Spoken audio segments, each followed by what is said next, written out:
بسم اللہ الرحمن الرحیم۔ السلام علیکم۔ یہ آپ کا اپنا ڈیجیٹل پلیٹ فارم ہے۔ میں طارق متین ہوں۔ واللہ خیر الماکرین۔ اللہ سب سے بہتر تدبیر فرمانے والا ہے۔ وہی بچائے گا میرے دیس کو بلاؤں سے، جو بارش میں شجر سے گھونسلہ گرنے نہیں دیتا، کیونکہ اس کی تدبیر تمام تدابیر کی امام ہے۔ جولائی کی 31 تاریخ ہے اور یہ میرا آج آپ سے پہلا انٹریکشن ہے۔ اہم ترین خبریں ہیں۔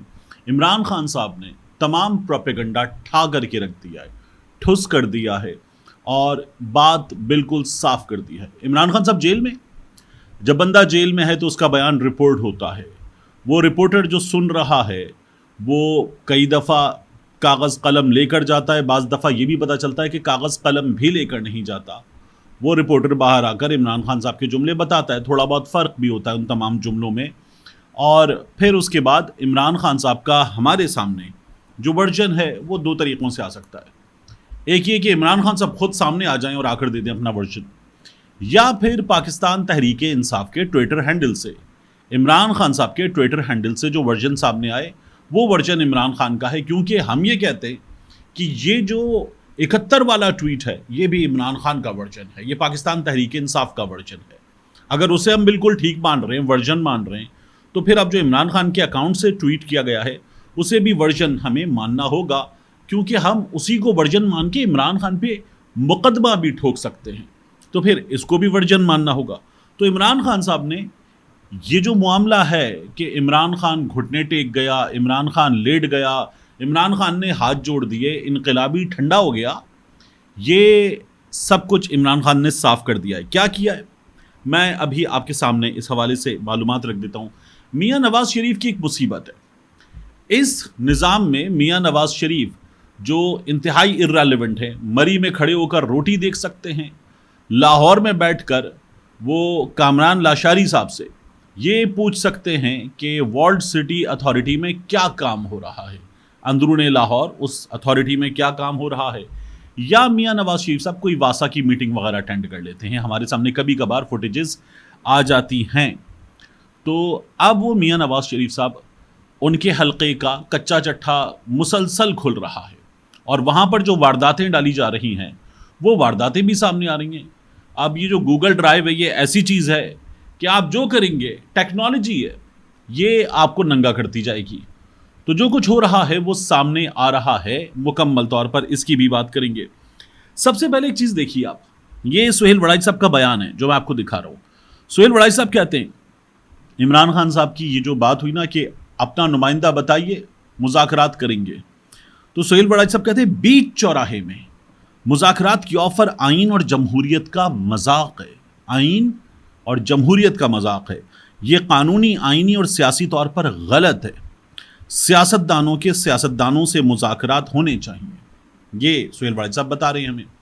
یہی سہیل وڑائی صاحب ہیں جو کہتے تھے کہ عمران خان کے پاس مقبولیت ہے، قبولیت نہیں ہے، یعنی تب آئین جو ہے وہ بھٹے بھون رہا تھا کہ جو فیصلہ کریں گے وہ لوگ کریں گے، کیونکہ عمران خان کے پاس مقبولیت تو ہے، قبولیت نہیں ہے۔ تب جمہوریت جو ہے وہ چنے بیچ رہی تھی کہ عمران خان کے پاس مقبولیت ہے، لوگوں میں مقبول ہے، جمہوری ہے، لیکن قبولیت نہیں ہے۔ اب سہیل وڑائی صاحب کو عمران خان نے جیسے ہی کہہ دیا ہے تو یاد آ رہا ہے کہ یہ آئین کے، جمہوریت کے، سیاست کے اصولوں کے منافی ہے۔ یہی لوگ پہلے کہہ رہے تھے ایک قدم پیچھے ہٹو، ایک قدم آگے بڑھو، ملک کے لیے سوچو۔ اب عمران خان کو کون بلیم کرے گا؟ عمران خان نے تو اس وقت اپنے حصے کا قدم بڑھا دیا ہے، تو اب باقیوں کو قدم بڑھانا ہے۔ اب آپ کو پتا چل رہا ہے کہ آئین کیا کہتا ہے، جمہوریت کیا کہتی ہے۔ یہ جو 2 سال میں ہو رہا تھا اس وقت آئین نہیں تھا، جمہوریت نہیں تھی، پامالی نہیں تھی۔ یہ جو الیکشن والے دنوں میں مسلسل ماؤں سے، بہنوں سے، بیٹیوں سے کاغذ چھین رہے تھے، بندے دفتروں کے اندر سے اٹھا رہے تھے، تو الیکشن کے اس ملک میں سب سے بڑے ایکسپرٹ سہیل وڑائی صاحب، تب جمہوریت نہیں تھی، مقبولیت نہیں تھی، آئین نہیں تھا، سیاست نہیں تھی، جمہوریت نہیں تھی۔ تب یہ چیزیں کیا ہپ پاکٹ میں رکھ لی گئی تھی؟ اب ہم جو ہے وہ ان کو کوٹ کی سامنے والی جیب میں رکھ کے بیٹھے ہوئے ہیں۔ عجیب و غریب مذاق ہے اس ملک کے لوگوں کے ساتھ کہ اس ملک کے دانشور جو ہیں انہیں اچانک ایسے یاد آ جاتی ہے جمہوریت، آئین اور قانون، جیسے وہ آگ لگتی ہے نا ہمارے ہاں، ریکارڈ روم میں آگ لگ گئی، بڑی سمجھدار آگ ہے، کسی افسر کے بابو کے کمرے میں نہیں لگتی، ریکارڈ روم میں آگ لگ جاتی ہے. تو ایسے ہی بڑی سمجھدار جمہوریت ہے، تب یاد آتی ہے جب مطلب ہوتا ہے. بہرحال عمران خان صاحب نے کیا کیا، اس سے پہلے میں آپ کے سامنے ایک اور چیز رکھوں. دیکھیے عمران خان صاحب کی بات پہ آپ نے عطا تارڑ کو بھی دیکھا، آپ نے پروگرام میں دیگر لوگوں کو بھی دیکھا، آپ نے مخصوص صحافیوں کو بھی دیکھا، اور ہم نے جو ہمیشہ آتی تھیں ہمارے سامنے مریم اورنگزیب صاحبہ، ان کو بھی دیکھا. مریم اورنگزیب صاحبہ نے کہا معافی نہیں مانگوں گا، خود ساختہ انقلابی منتیں ترلے کر رہا ہے، خود ساختہ انقلابی فوج سے کس بات کے مذاکرات چاہتا ہے؟ شہداء کے مجسمے توڑ کر GHQ اور ایئر بیس پہ حملے کر کے کور کمانڈر کا گھر چلا کر فوج سے معافی مانگو، مذاکرات نہیں. شہداء کے اہل خانہ سے 9 مئی کے گناہ کی معافی مانگو. 9 مئی کا منظم منصوبہ، شہداء کی یادگاروں کی توہین، تنصیبات اور GHQ پہ حملہ تنقید نہیں، ریاست پہ حملہ ہوتا ہے. یہ مریم اورنگزیب صاحبہ نے بات کی. اب عمران خان صاحب نے کیا کہا ہے؟ کوئی ڈیل کی ہے، کوئی معافی مانگی ہے، ایڑیاں رگڑ دی ہیں؟ میں آپ کے سامنے رکھ دیتا ہوں، آپ خود دیکھیے عمران خان صاحب کا پیغام. خان صاحب کہتے ہیں سیاسی اور نتیجتاً معاشی عدم استحکام سے ہر طبقہ بری طرح متاثر ہو رہا ہے. ہر عہدے پر انہی کے نمائندے مسلط ہیں. محسن نقوی اس کی سب سے بدترین مثال ہے. ہر عہدے پر انہی کے نمائندے مسلط ہیں. تو خان صاحب تو بات اب بھی وہی کر رہے ہیں.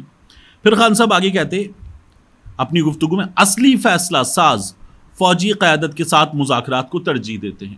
یعنی ان کا یہ کہنا ہے کہ جب سب کچھ ہو وہاں سے رہا ہے تو ہم ان سے مذاکرات کریں گے. پھر کہتے ہیں ہم نے محمود خان اچکزئی کو مذاکرات کا مینڈیٹ دیا ہے، فوجی قیادت اپنا نمائندہ مقرر کرے تو ہم مشروط مذاکرات کریں گے. تو محمود خان اچکزئی کو جو بڑے کلیئر ہیڈڈ ہیں ان کو مذاکرات کا مینڈیٹ عمران خان صاحب نے دیا ہے. اب عمران خان صاحب کہتے ہیں مذاکرات کے لیے پہلا مطالبہ ہے کہ ہمارا چوری کیا گیا مینڈیٹ واپس کیا جائے. تو عمران خان صاحب تو وہیں پر ہیں، ہمارا چوری کیا گیا مینڈیٹ واپس کیا جائے. مذاکرات کے لیے دوسرا مطالبہ اسیران کی رہائی اور جھوٹے مقدمات کا خاتمہ ہے. عمران خان صاحب تو وہیں پر ہیں. تیسرا مرحلہ صاف شفاف الیکشن کا انعقاد ہے جس کے بغیر ملک کی سالمیت خطرے میں ہے. پھر عمران خان صاحب آگے مزید کیا کہتے ہیں؟ یہ دونوں جماعتیں پیپلز پارٹی اور نون لیگ سمندر میں ڈوب رہی ہیں اور جوتے کے سہارے لٹک رہی ہیں جس پر 9 مئی کا ٹیگ لگا ہے. تو عمران خان صاحب ایک بار پھر آ گئے کہ نون لیگ اور پیپلز پارٹی اس وقت جو سیاست کر رہی ہیں اس میں وہ بوٹ سے لٹکی ہوئی ہیں اور اس پر 9 مئی کا ٹیگ لگا ہوا ہے. تو عمران خان صاحب تو وہیں پر ہیں. پھر آگے عمران خان صاحب کہتے ہیں اس لیے یہ ملک میں انتشار اور تفریق پیدا کر کے اپنے جعلی اقتدار کو طول دینا چاہتے ہیں. جعلی اقتدار ہے ان لوگوں کا. عمران خان صاحب تو وہیں پر ہیں. 28 سالہ جدوجہد میں کبھی توڑ پھوڑ کی بات نہیں کی. 9 مئی واقعات میں ہماری بے گناہی CCTV فوٹیج میں چھپی ہے. میں آپ سے کہہ رہا ہوں عمران خان صاحب وہیں پر ہیں. 9 مئی واقعات میں ہماری بے گناہی CCTV فوٹیج میں چھپی ہے. اگر 9 مئی میں تحریک انصاف کا کوئی بندہ ملوث ہے تو اسے ضرور سزا دیں. یہ عمران خان صاحب شروع سے کہہ رہے ہیں. پھر آگے عمران خان صاحب کہتے ہیں جبری گمشدگیوں کا سلسلہ بند ہونا چاہیے. عمران خان صاحب اس کے علاوہ جو اہم ترین نکات میں ان کے پیغام سے آپ کے سامنے رکھنا چاہتا ہوں وہ کہتے ہیں لاپتہ افراد کی بازیابی کے لیے نکلنے والے بلوچ عوام کی بھی میں حمایت کرتا ہوں. لاپتہ افراد کی بازیابی کے لیے نکلنے والے بلوچ عوام کی بھی حمایت کرتا ہوں. آپ نے دیکھا تھا مریم نواز شریف صاحبہ بلوچ بچیوں کے ساتھ سڑک پہ بیٹھی ہوئی ہیں، ان کو گلے سے لگا رہی ہیں، ان کی تصویریں لے رہی ہیں خود اپنے ہاتھ میں. ان کی تصویریں لے کر مریم نواز شریف صاحبہ نے اپنی تصویر ٹویٹر پہ DP پہ لگا لی تھی. عمران خان صاحب کہہ رہے ہیں اور اب وہ مریم نواز شریف صاحبہ یہ جو بلوچوں کے مظاہرے ہو رہے ہیں، اسلام آباد میں بھی آئے تھے، سب کچھ ہوا تھا، کہاں ہیں بلوچوں کے معاملے پر مریم نواز شریف صاحبہ؟ اب آگے عمران خان صاحب کہتے ہیں میں نے چیف جسٹس اسلام آباد ہائی کورٹ عامر فاروق کے خلاف ریفرنس دائر کیا ہے. مجھے اسلام آباد ہائی کورٹ سے اغوا کیا گیا. عمران خان صاحب میں آپ سے کہہ رہا ہوں وہیں پر ہیں. اغوا کیا گیا تو عامر فاروق نے اسے درست قرار دیا. ٹھیک ہے. پھر عمران خان صاحب کہتے ہیں فارم 47 کے سہارے آئی ہوئی کٹ پتلی حکومت بطور ادارہ فوج اور قوم کے درمیان دراڑیں ڈالنے کی کوشش کر رہی ہے جو کامیاب نہیں ہونے دیں گے. بگاڑ کا سبب بننے والی اقدامات اور اشخاص پر تنقید کی. ماضی میں بھی چند اشخاص کے بند کمروں کے فیصلوں نے ملک کو ناقابل تلافی نقصان پہنچایا. ذوالفقار علی بھٹو کی سزا کے پیچھے جنرل ضیاء تھا سقوط ڈھاکہ کے پیچھے جنرل یحییٰ خان کا ہاتھ تھا۔ اگر آپ ان غلطیوں پر آنکھیں اور تنقید بند کر دیں گے تو یہ ملک سے بالعموم اور فوج سے بالخصوص ظلم ہوگا۔ کوئی بھی فرد واحد ادارہ نہیں ہوتا، کوئی بھی فرد واحد ادارہ نہیں ہوتا۔ ملک میں غیر اعلانیہ مارشل لا نافذ ہے۔ میں آپ سے کہہ رہا ہوں بار بار، عمران خان صاحب وہیں پر ہیں جہاں پر عمران خان صاحب تھے۔ تو اچھا، اس سے آگے بھی عمران خان صاحب اگر بڑھتے تو بات یہ ہے کہ عمران خان صاحب، پھر آپ سرچ کر دوں، عمران خان صاحب اپنا حصہ ڈال چکے۔ یہ جو ہمارے یہاں ایک اور ہے نا، بہت بڑی تعداد میں لوگوں کا کہنا کہ آگے بڑھیں، ملک کے بارے میں سوچیں، تو ملک کے بارے میں سوچنے کی ان تمام صداؤں میں عمران خان اپنا حصہ ڈال چکے۔ تو اب کیا عمران خان کو بلیم کرے گا زمانہ، حالات عمران خان کو بلیم کریں گے؟ وہ تو یہاں پر بھی آگے بڑھ چکا ہے۔ اس کے بعد میاں نواز شریف صاحب کا معاملہ، بڑی بری حالت ہے۔ پاکستان مسلم لیگ نون کے صدر میاں نواز شریف صاحب NA 130 یاسمین راشد صاحبہ سے ہارے تھے۔ یہاں پر پتن نے رپورٹ جاری کی ہے اور اعلامیہ جاری کیا ہے۔ پتن کا یہ کہنا ہے کہ NA 130 میں 2002 کے عام انتخابات کے بعد پنجاب کی انتخابی تاریخ میں اب تک کی بدترین دھاندلی کا امکان ہے۔